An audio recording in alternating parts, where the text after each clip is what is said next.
defined as something where you feel strong and confident and fierce and all the ways that you want to feel when you're going into a business transaction or when you're going into somewhere for the first time in your personal life, so that you get to show up and you get to decide what voice is talking in your head.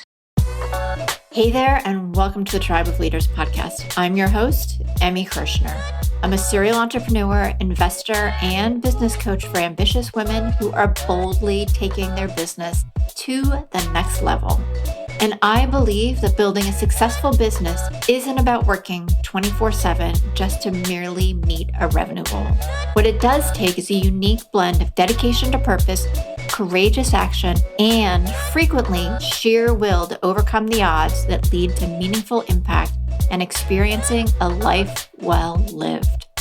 In each episode, you'll get to know the women and men who are unafraid to put it all on the line as they share the stories of success and failure that have made them incredible leaders and the magic they gift the world with. As you're listening, and I hope finding value, don't forget to share the Tribe of Leaders podcast with all of your other entrepreneurial friends and to follow us wherever you're listening to this podcast. Hey, everybody. Welcome to the Tribe of Leaders podcast. I am your host, Emmy Kirshner, and today we have the one and only Heather Jean, who is the co-pioneer of Confidence Through Cabaret. And for the last 25 years, she has owned a global consultancy specializing in leadership and career training, which she started after she discovered cabaret and learned how to powerfully take up space and her own voice and narrative in her personal life. So Heather, welcome. We were just chatting before I hit the record button, but we were having a blast. I can hardly wait to continue this conversation and loop the entire audience and everybody who's listening. And so welcome and share a little bit about who you are. Oh, thank you so much for having me. I'm so excited to be here. And we were having a conversation a lot about who are we? Because a lot of times we think our name kind of defines us in a way or expresses something that we're supposed to relate to. A lot of times we think that it's our labels and, our title or, whether you're a mom or a CEO or a whatever it is. In my case, a dancer, so I love that conversation. And I am all of those things. And I go by several different personas because I have a stage persona and I have my business persona, which is my business to business. I'm a training consultant. So that means that I go into large corporations and I help them develop their programs. And then I typically would roll out their programs for them globally. So that was pre-pandemic. I did that for over 25 years. Before that, I was a head of training. So I loved my work in training and coaching. And I thought that I would do that forever. But then COVID. Everybody's got a but then COVID moment.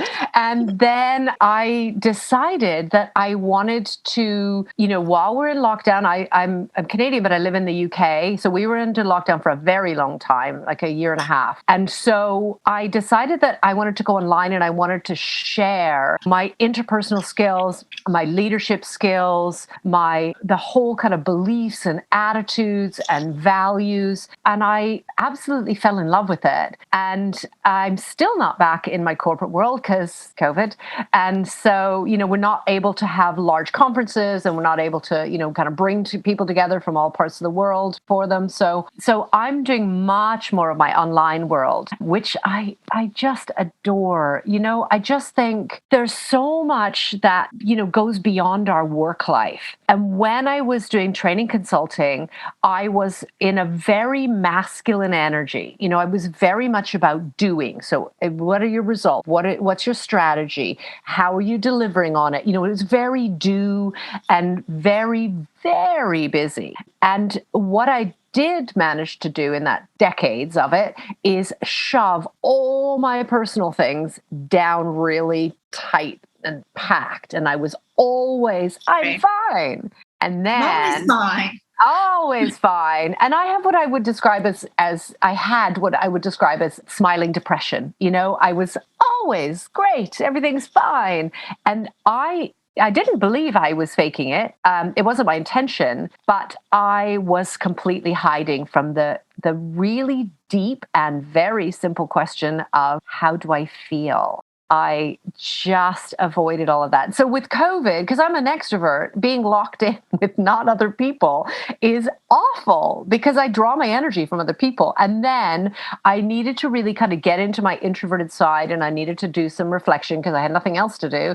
And it all kind of came pouring out. And I was introduced to very strong feminine energy, which is about feeling and creativity and playfulness and just so, intuition, all of those kind of things started to come out. And I had to do a lot of the healing. I had to do a lot of digging into the stuff that I'd been hiding from myself. And I had to deal with a lot of the past stuff. So it's been a long road for me. And my kind of COVID lockdown started in 2019 instead of 2020. Not because of COVID, but I had a tricky 2019 to navigate, which I'll share with you in just a second. And then I was just getting my life back in January 2020.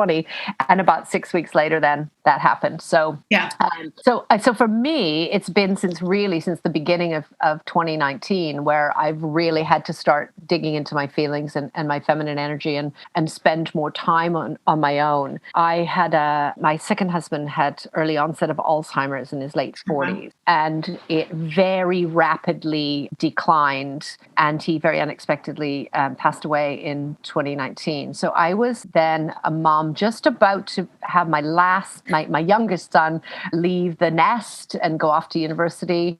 So that's a life-changing thing when you're becoming an empty nester. And I'm still, at that point, I was running my business for almost 25 years at that point, and then I became a carer. The nature of being a mom changed. The nature of my work had to change in order to accommodate being a carer as well. And, so a lot of things happened. And what turned out was that my late husband had done a lot of things badly in terms of managing the finances. And so I had to leave my home shortly after he passed away. And then I was still at that point, while I was going through all of this, I also was diagnosed with breast cancer. So I still hadn't had my all clear, which I have now had. And then, thank you. I know it's a really big, because that's a really big label to put on yourself. And then while I was moving house, which I wasn't happy about, then I got in a car accident and I had neck and spine injuries. So that took off even more time. And so every time I started to kind of regroup and put it back together, and all this time I'm still working and I'm still running my business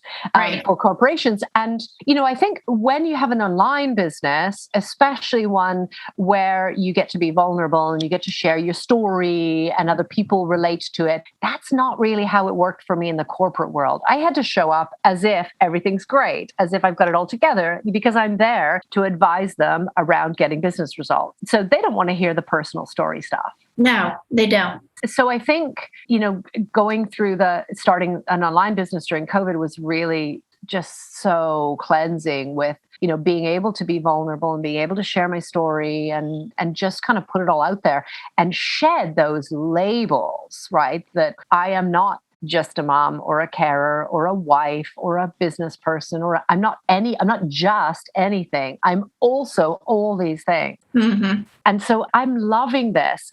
Cabaret is my hobby, most especially aerial and burlesque. And so my work is about really owning our space, taking up space and raising our voice and really just putting our message out there. And so I decided, well, why wouldn't I help other people to be able to do that as well? Because it's a metaphor for actually how we go through life. And as women, not only, but especially women, we very often shrink ourselves and make ourselves small. Yeah, absolutely. And really, so we can fit into people or in with people or companies or situations that they're playing small, so that we don't look too big or too outlandish or too insert any other adjective. And I've done it, and it's like being strangled or trapped, and it's not a great feeling. So no, we can get very good at playing the part that we're supposed to play. So, everybody would say, oh, you have to comment. It would be really fun if you're there. And so I'd always have to show up as fun, Heather.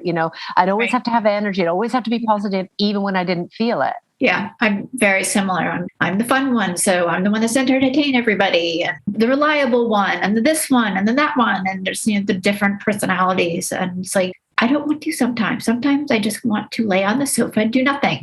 Yeah. And that's okay. Yeah. And sometimes I want to show up and be the quiet one. Yeah. And just watch. observe. Yeah.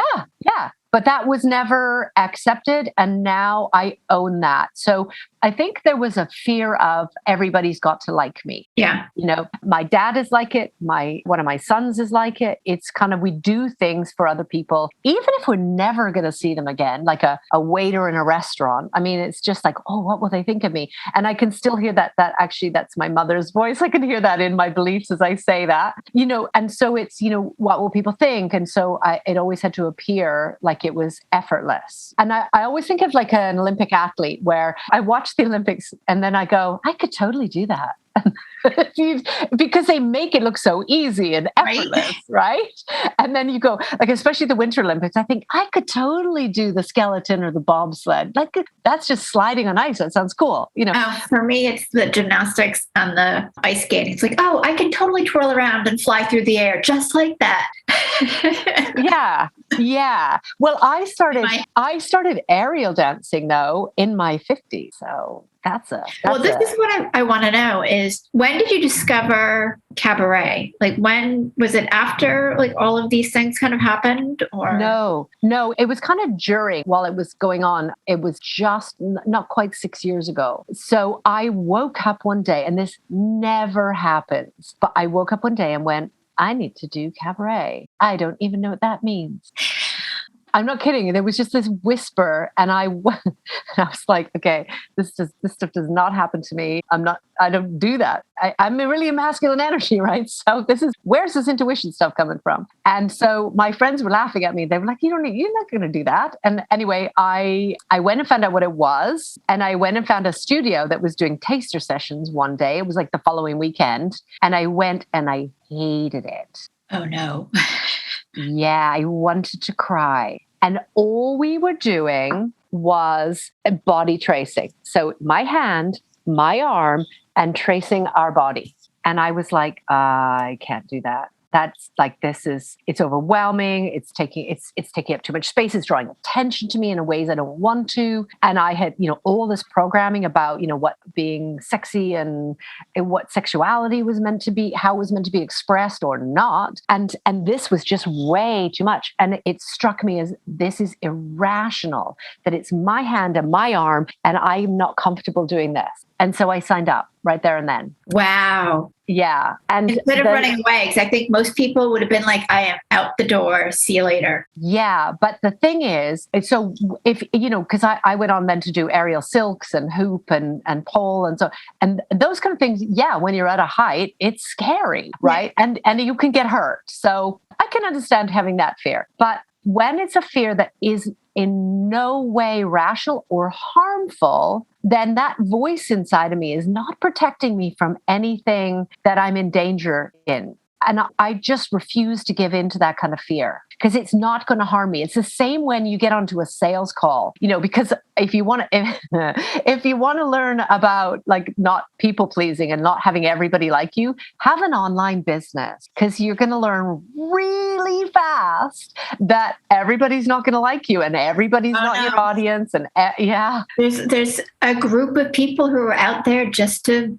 be haters. Yeah. Whether they're aware of it or not. Like, it's because I've received those comments, and most of them are so preposterous. It doesn't bother me, but every once in a while I'm like, it's never my intention to upset or offend anybody. So yeah, but we can't be all things to all people all the time. It's not realistic. No. I was certainly trying, but I think when I started kind of tackling this whole thing of, it's just fear. And that is the same feeling in my body as excitement. It's like when you're at the roller coaster and you're right at the top and you're about to go down, you're terrified and excited at the same time. It's that. And you get to choose which way you interpret that rush of adrenaline in your body. And so when I think of it as, this is exciting, then I feel very different. And so I chose, when I signed up for, classes, I chose to sort of see this as exciting. I still hated it for a good few weeks. People kept saying, I can't believe you came back.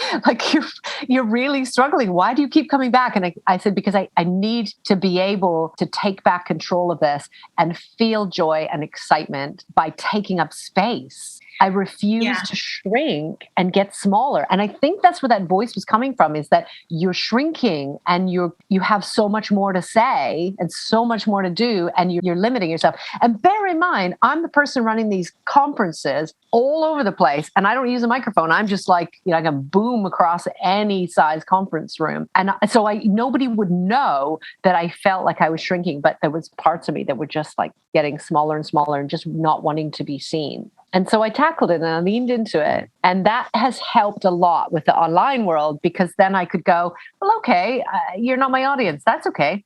They don't need to be. I'm okay with you not being okay with me. And that's one of the first things that you learn in burlesque is you have to be okay with other people not being okay with you, because otherwise you can't go on stage. Right. Because you're there. It's very exposing. You're the only person on the stage, and there's you and your body and your and your act and your whatever it is you're putting out there, and that's all there is. And if people are not okay with that, then that has to be okay. Right. Well, and you're there to provide an experience. And sometimes you're going to trigger people too. Yeah, for sure. Yeah, because for sure. Not even they don't care for that art form. It's that they're having such an intense reaction because it's making them uncomfortable, just like when you started with cabaret. Yeah. Yeah. And I think, fortunately, when you go to a cabaret show, and I define cabaret, there's kind of various ways of defining, but I define cabaret as something that's in a small venue. So you could be singing, you could be dancing, you could be comedy, you could be doing contortion or aerial, all kinds of different things, but it's a small venue. So every comedian would have started in a little cabaret joint. You'll hear people like Bette Midler talk about, back in the day, before they were really had a career, they were singing in these little clubs and things. So it's not a huge audience anyway, typically. I mean, There are some cabaret but they're by definition not anymore, where they rent a whole theater and they have a huge audience. But most of the time, cabaret is in a small place. And then those people have bought tickets, so they have a rough idea of what they're in for, and they want that. And 9 times out of 10, probably more than 9, people want you to do well. Mm-hmm. Like, I have seen some disastrous costume, reveals go wrong, and people really are willing for you to get back together and, keep it going and do well and enjoy, because they're not there to have a bad time. Most of the time they don't sit there and go, right? Like, I know as a speaker, I was all mic'd up for one conference, and like a third of the way through the presentation and the mic stops working. So I'm there on stage, and the way I was wired, they had wired it through my dress. So they're unzipping my dress. I'm just like, this is it, people. I'm like, I'm wearing it all. You're being a burlesque performer and you didn't even plan it. Exactly. And I just try to make a joke out of it because there's nothing I can do. And there wasn't really like a backstage area for me to go to be like, excuse me. And everybody was just like, you got this. Like, they were very encouraging, which was great. And I took a couple of deep breaths and kept going. But like, stuff just happened. Yeah, it does. It does. And it makes us human. And sometimes that's a relief to the audience, right? Because they kind of go, oh, good, I don't have to be perfect. It's almost permission to not be perfect. Yeah. Like, I am super type A. I'm organized, color-coded, like the whole deal, like ad nauseum. And for those people who are not, you probably think I'm crazy, and that's fine. It makes me happy. But I've really gotten over the need to be perfect, like to have everything be at this place of unreachable excellence. Like, yeah, enough. Like, you got to just send it out there, put it out in the world, because you're going to get so much more from that. Yeah, you absolutely are. And I think, we constantly talk about perfectly imperfect. And it's like, okay, this is how this is going, and this is what's happening, and we're just going to carry on anyway. I did a webinar. I do a lot of stuff on imposter syndrome, and I did a webinar, and my slides were changed. I use StreamYard, so my slides changed from how I'd created them, and it was all jumbled and on top of each other. And I didn't, because I have a mantra, which is don't apologize, don't explain. Like, unless you owe an apology, right, or an explanation, you don't owe an apology or an explanation. Like, don't apologize, don't explain. We do that too often, especially not only as women, but we will sort of, I was coaching somebody yesterday and she had to go and answer the door and she was wearing her house coat and because it was cold in the house.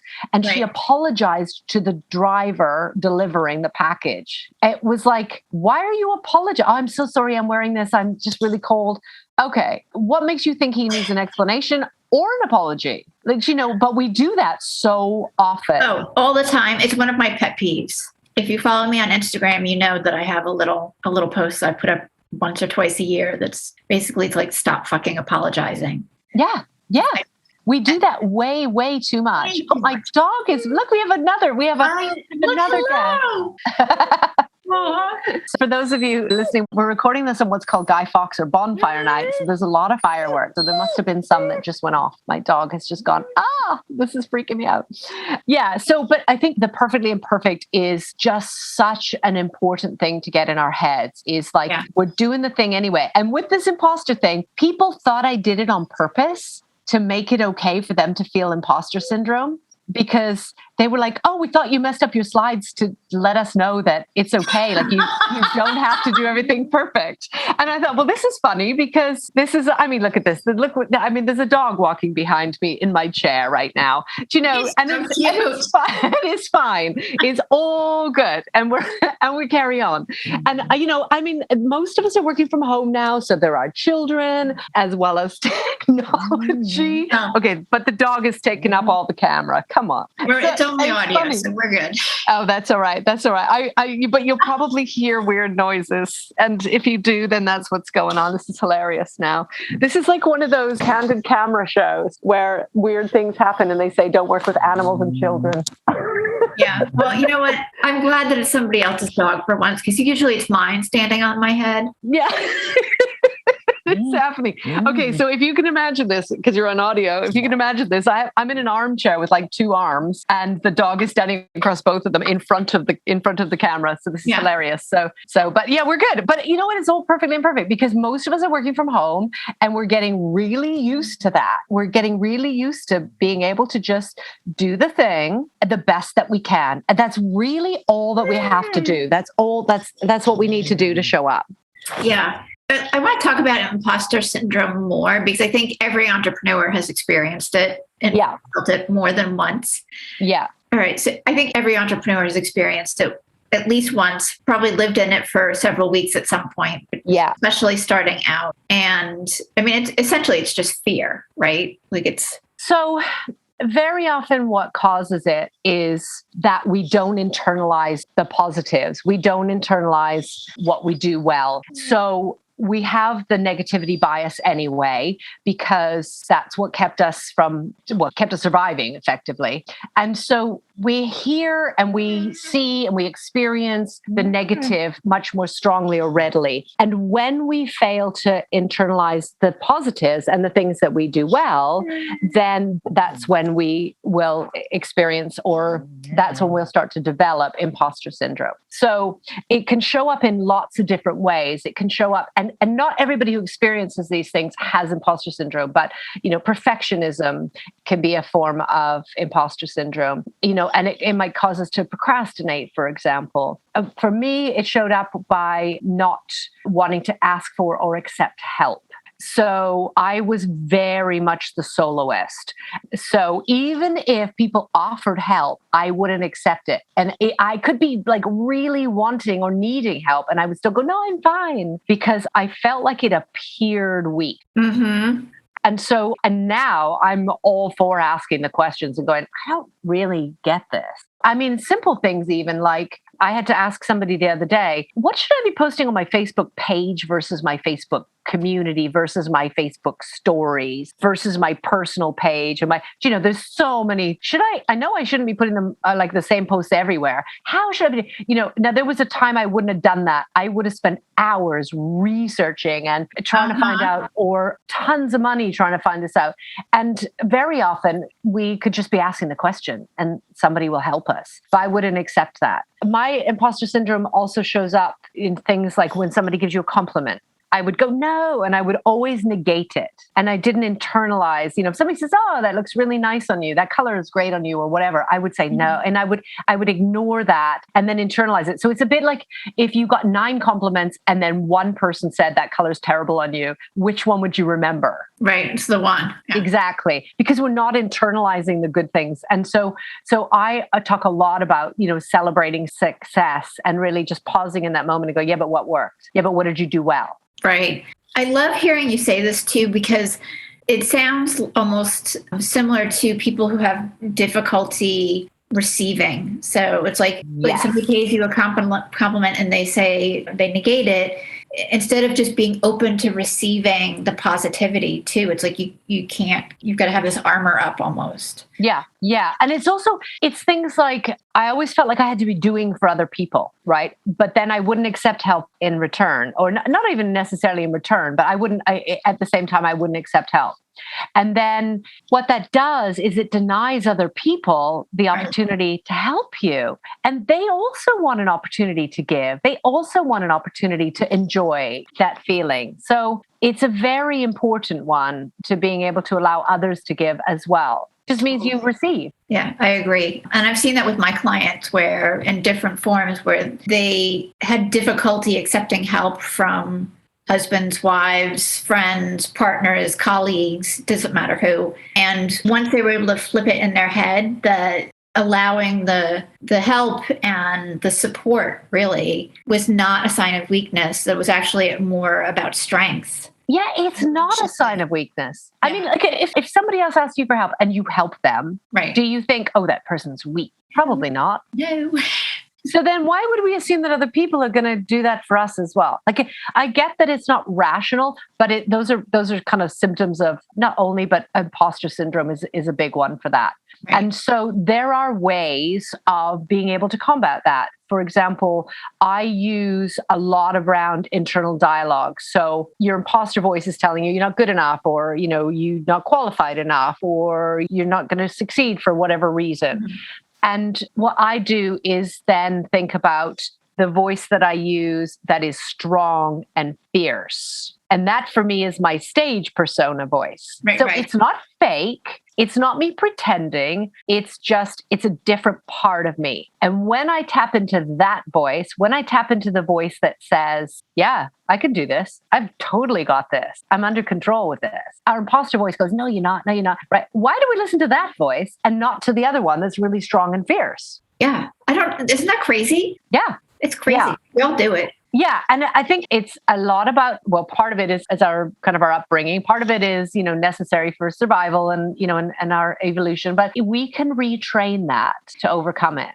I'm really glad to hear you say that, because I know you have an amazing training that takes people through how to overcome their imposter syndrome. Can you talk a little bit about that and then some of the ways that you can start overcoming it too? Yeah. So first of all, there's a really strong chance that you'll always have that imposter voice. So I tend to talk about imposter voice. I know it's imposter syndrome, but it's one of those kind of things where it never really fully goes away. So I wouldn't like to say that, like we can diminish it, we can get it under control, but we never fully lose that voice, because that voice is there for protection for us, right? So what we can do is learn to talk to that voice. So acknowledge it, recognize it and acknowledge it, and then move on from there. So one of the great techniques, one of my favorite ones, is to name that imposter voice. So that voice that's telling you can't, or who are you to be doing this, and what are you doing? You don't belong here. You're going to get caught. People are going to find out that you don't really know what you're talking about, or whatever it is that your imposter voice is saying to you. Give that a name and then talk to that. So it doesn't matter what you name it, and you can then talk to that voice and say, thank you very much. Mine is Donald. So, because I made mine a comedy character. So mine is like a really like a quacking. That's awesome. I know. I'm just like, yeah, because that's how it feels. It's like, oh, it's relentless. So I'll go, okay, thank you for bringing that up. Like, thank you for bringing that to my attention. I've got this. I don't need you right now. And then I could do, because we only can do one voice in our head at a time. Right. I also, part of my stage name is Helen. I also talk to Helen and go, all right, come on, Helen, you got this. Like, you totally can do this because I wear 9-inch heels on stage and I own it. All right. So right? How do you do that? They've got right? Like, yeah, they have platforms. They have a very high platform at the front and then a full 9-inch heel at the back. So you're not like up on like ballerina tiptoe or anything. But so it is actually a lot easier to walk in. But what's really interesting is whenever, and I always share my shoes at the studio because I love that moment when people put on the shoes and go, oh, I feel so powerful and fierce. And it's that voice. It's that moment. And we all have a way of doing that. You don't have to wear 9-inch heels. You could wear a pink lipstick. Bright pink lipstick makes me feel strong and fierce. Sometimes it's clothes that make us feel strong and fierce. Sometimes it's, so I'm not advocating that you should have to wear makeup, but play with makeup. So we do quite a lot. I have a website and we do workshops in there. And we did like 3 different makeup workshops to kind of go, what would happen if? And this isn't video, so you won't see this, but I was playing with black liquid eyeliner today and I was like, oh, what would happen if, and I feel different when I do that, right? And so I would say, like, play with it and just, so be really careful. Just a little caveat there. Be really careful. Don't put makeup that's not intended for your eyes on your eyes because it can irritate. But anything that's intended for your eyes, you can draw that on anywhere. You can make that a lipstick or a cheek. You can have. I have like purple cheeks and green lips, and I feel different. Now I don't love it all, but again, I try and do it doesn't have to be perfectly imperfect. It's just kind of like what would happen if I drew that here, and it's fun. But it also kind of gives us that, oh, I feel very strong, or I feel very sexy, or I feel very, whatever it is, fierce, or whatever it is. Brave or courageous, yeah. Absolutely. And every time somebody puts on my heels or puts on a pair of heels, they go, wow, I feel this strength that I don't know where this is coming from. And I'll go, capture that voice, give that voice a name, right? And then you can tap into that. So if I feel kind of weak and a bit floppy and I'm like, oh, I can't really do this, then I'll kind of go, no, come on, Helen, you got this. Because I'm going to do it anyway. So I might as well do it fierce rather than doing it. And can you hear me? I'm not doing this on purpose, but can you hear I get like louder when I talk about Helen? I'm like, oh, right, I got this. That's just involuntary because that is that voice. And so it's not fake. These are all parts of you that you get to express. And we're often taught not to express those things, not only, but especially women. We're taught to keep it down a little bit. I'm hearing my mother's voice in my head again now. I'm like, oh yeah, keep it down. Be quiet. Or else seen and not heard. Yes, absolutely. What will the people can hear you? It's like, so what? I feel like being fierce, And so it's that. And it's kind of going, okay, Donald, thank you. I got this. Appreciate the warning or appreciate the heads up on that. But I'm okay here because I'm fierce. I'm doing that. And then I'm listening to that voice.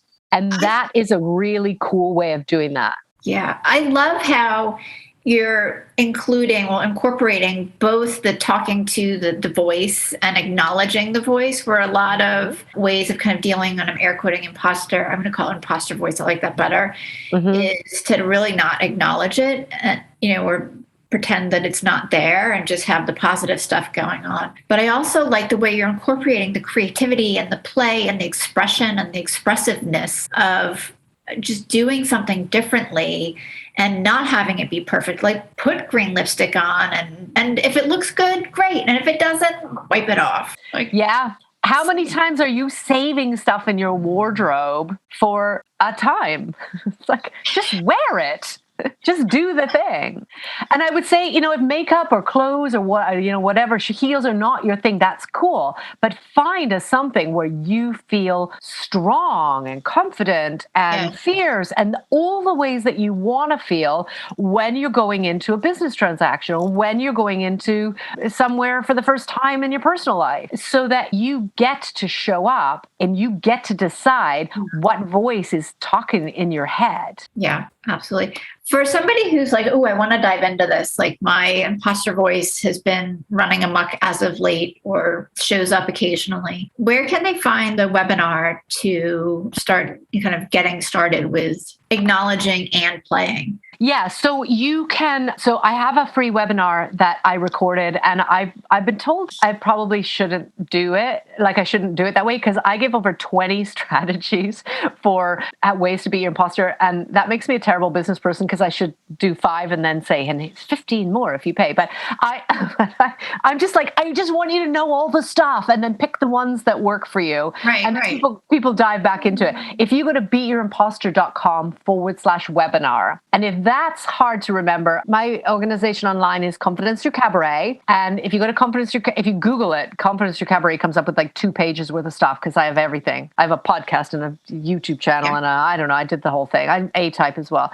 But if you go to confidencethroughcabaret.com, there's a link on there and then you'll find that and you'll find everything else. You'll also find the way into, to the different masterclasses that other people have done. I do workshops. So I would say if makeup or shoes or any of the things that we've talked about and you're like, it's not really my thing, then just stand in Superman pose or stand with your arms spread out, right? Like fully extend, ideally in the mirror, but it doesn't have to be, and stand there and just let the hormones do their thing because there's so much research on this. It is a great way to gather that strength and that energy. I would say, so I do things like I have a chair dancing workshop on confidencethroughcabaret.com. I love chair dancing. Put on some music and move. That will get you going. State change. Absolutely. Exactly. So if you're having trouble accessing that kind of fierce voice, certainly in 2019, when I had lots of crappy stuff going on for me, and I can see it's for me now, but at the time it was to me, and I felt very victim and I felt very deep in the valley and all the stuff was coming out. And if somebody had said to me, put on some music and dance, I would have had nothing but swear words.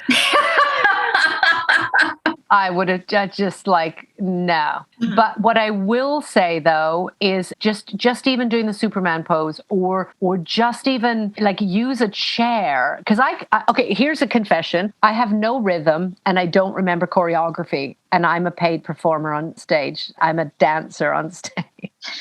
Okay. So I freestyle and but I know kind of roughly what my thing is, what I'm going to do, what my story is. So, but what I say though is just like, even if you just got a chair or even if you sat on the sofa and put on some music, it is a state changer. I would say even jump up and down. Yeah.